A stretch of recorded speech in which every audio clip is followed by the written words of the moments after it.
Бул долбоор башталганда да ошол орун басар кызматында элем. Бул долбоорлу бул проекттер менен аябай тыгыз байланышып иштештик. ФАО уюму тарабынан бул проекттен бизге материалдар алып берилди дагы. Элдик ашар жолу менен азык түлүктүн жардамы менен бир ушул иш-чараны музду жасалма мөңгүнү жасадык. Бул жасалма мөңгүнүн бизге ылдыйда 3 айылыбыз бар. Андарак, Искра, Сары Дөбө деген айылдар бар. Көк Таш айылына да ушундай эле жасалма мөңгү жасалган. Ал Көк Таш айылынын үстүндө. Ал жерде бул чачуучудан 10 дана коюлган. Ал Көк Таш айылына жасалган. Бул жерден 3 айылыбыз пайдаланат.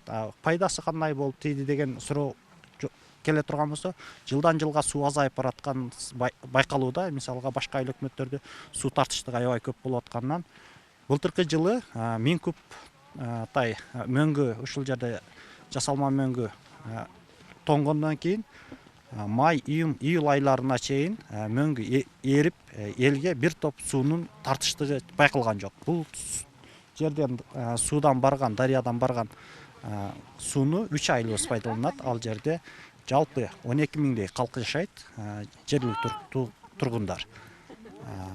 Айыл өкмөтүбүз боюнча 2 жасалма мөңгү жасалууда. Бул жери 1000 куб мөңгү тоңдурууга пландалып жасалган. Экинчиси Көк Таш айылында. Ал дагы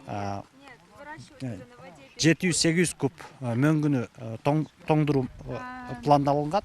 Ал жерде давление кичине азыраак болгонуна байланыштуу, бийиктиги азыраак болуп, ошол себептен эле бир аз мөңгү азыраак болгон. Бул жерде азыр жалпы былтыркы жылы 1800 куб мөңгү